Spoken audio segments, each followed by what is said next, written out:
Hello everyone, in today's video we are going to be going over chapter 10, beginning and ending our speech. Now when we're talking about beginning and ending our speech, you might be thinking, okay Cecilia, how do I begin my speech? Do I need to say my name every single time? How should I begin my presentations? And what's a good way of wrapping up my presentations as well? That's what we're going to talk about in this video today. So first and foremost, we have an introduction. All right, so within our introduction, we have 4 elements, and these are associated particularly with our upcoming presentation, your cultural artifact speech. So first, you have your attention getter, all right? Your attention getter can be various ways of catching your audience's attention. It is essentially the hook. It is the way that you grab your audience's attention, your attention getter. So first you need an attention getter. Now with your attention getter, again, you can use a quote. Let's say you're doing an informative speech on the great Walt Disney. Maybe you don't think he's so great, but let's say you want to do your presentation on Walt Disney. Now, for instance, you could use a quote like this within your introduction, and that is what you are going to say first. Your attention getter is the first thing that is out of your mouth, right? And again, it's grabbing your audience's attention. So first, you start off with a quote. Second, you could use a statistic, all right? So let's say you are doing an informative speech on the health benefits of running, all right? So maybe you could say something like, and this is just me coming up with a random statistic, which is not true by any means, but let's say you come up with something like every 1 in 10 Americans runs. And this has major health benefits in regards to cardiovascular and so on and so forth. So let's say you do decide to use a statistic because again, it goes with the flow of your presentation. It makes the most sense. You may not want to use a statistic when talking about Walt Disney, right? You might want to use an inspired quote from him. And again, you see how you are using an attention getter that best associates with the topic at hand. That's what you want to do. So first, again, you could use a quote, then you could use a statistic. You could also use a story. I've had previous students talk about their own personal experiences. And remember, this second presentation, it's all about you. And so maybe you do want to tell a story about yourself, tell a story about your life. And in the demo presentation that I give you for my cultural artifact speech, I give you a brief story about my experience working in retail. So again, your experiences, they are very valuable and they can grab your audience's attention in that manner as well. So again, 1, you can use a quote. 2, a statistic. 3, you could use a personal story. It can even be a story of someone else's. I took a group communication class at RCC some time ago, and one of the individuals that was in my group, he actually memorized word for word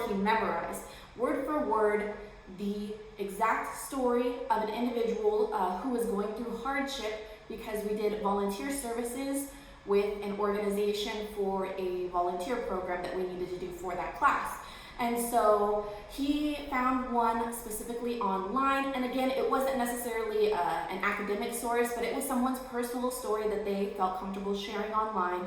And so he remembered it word for word, and I was looking across the audience and everyone was just so intrigued. They were like, oh my goodness. And he spoke as if it were him that were going through these experiences, and then at the very end he was like, these are actually the words from, and then he mentioned the individual's name. And everyone in the class was they were shook, to say the least. And so your experiences, other people's experiences, different stories, different narratives, they can have a very, very high impact on the audience. And again, you'll want to catch your audience's attention. So perhaps for your cultural artifact speech, think about a story that's really going to demonstrate who you are as a person, but also relate back to the different items that you decide to choose for your item that represents your past, present, and future, right? So there's that. So first, again, we have a quote. Second, a story. Third, quote, quote, statistic, story, and last but certainly not least, you can ask a question. And this might be a little bit difficult to do online, right? You're like, how can I ask a question, Cecilia? Nobody's gonna answer it. And see what I just did there? It's a rhetorical question. It's a rhetorical question. You are not necessarily expecting a response from your audience. So you can ask a rhetorical question just like that. It makes the audience feel more involved. It makes the audience feel like they are, in a sense, participating without necessarily participating. And students do this in a face-to-face class. I've seen students do this online as well, and you can do it effectively. Again, it needs to relate back to your topic. So whatever means you want to use for your attention getter, of course, it needs to be appropriate with your topic selection. It needs to relate back to it, and again, it needs to be the first thing out of your mouth. First thing out of your mouth. How are you going to catch your audience's attention? What are you going to say? What are you going to do? How are you going to say it? It really does make a huge impact in whether or not your audience is going to follow along or not. Okay? So again, we have the attention getter. So that is the first element that you need within your introduction. Following that, you have your topic reveal. So you're going to tell us what exactly you are talking about specifically. And so for your informative speech, you might say something along the lines of, today I'm going to inform you about obesity, right? And see, that's not, don't use that topic at hand, but it's very clear, it's very specific. Your audience knows exactly what you are going to talk about. Like earlier in this video, I said, hey everyone, we are going to be talking about chapter 10. You all know we are talking about chapter 10. It makes it easier for the audience to follow along. All right, and if you watch any type of TED Talk too, you'll notice they begin usually with some sort of attention getter, and then it's easy to follow along because you know what the topic is at hand, not only from the video, but also maybe the description as well. So there's that. So topic reveal. For your cultural artifact speech, you will say, today I'm going to give my cultural artifact speech, ... That is the topic reveal. That is what you are going to be addressing within that presentation. Your cultural artifact speech. All right, so then following that, you are going to want credibility. So for your second presentation, you don't need to mention your credibility. You know you better than anybody else. It is inherent within your presentation. We know your credibility, right? And so when you come to my class, for instance, when you watch my videos, you all can reasonably know that I'm somewhat credible, right, hopefully, to teach this class. I clearly have the educational background to be here. And so for your informative and persuasive speech, for instance, you're going to want to tell us why you are credible. Cultural artifact speech, don't need to tell us, but for your cultural artifact speech, you do need to have an attention getter, you do need to have a reveal of topic, and then third, right, so need credibility for informative and persuasive speech, but third, for your cultural artifact speech, you are going to need a preview. So this is letting your audience know, hey, today I'm going to talk about A, today I'm going to talk about B, and today I'm going to talk about C. You're letting your audience know beforehand.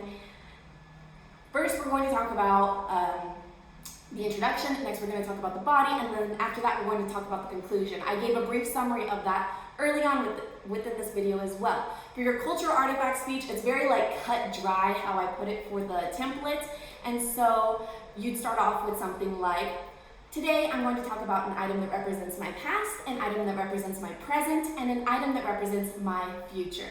You see, it's clear, it lays it out, you'll let your audience know beforehand. These are the 3 items that I am going to address today, and then it's kind of a roadmap for your audience. They know exactly what you're going to talk about, and they can kind of figure out where you are overall within your presentation. And like many of you, you know I'm in the introduction portion. I still need to kind of go over the body and the conclusion, right? So in your head, you're thinking about that, but not really. Does that make sense? Like when you're sitting in class, you're thinking about, okay, the teacher probably has this much material to go through. We only have 5 minutes left of class. Like, how much longer are they really going to speak for?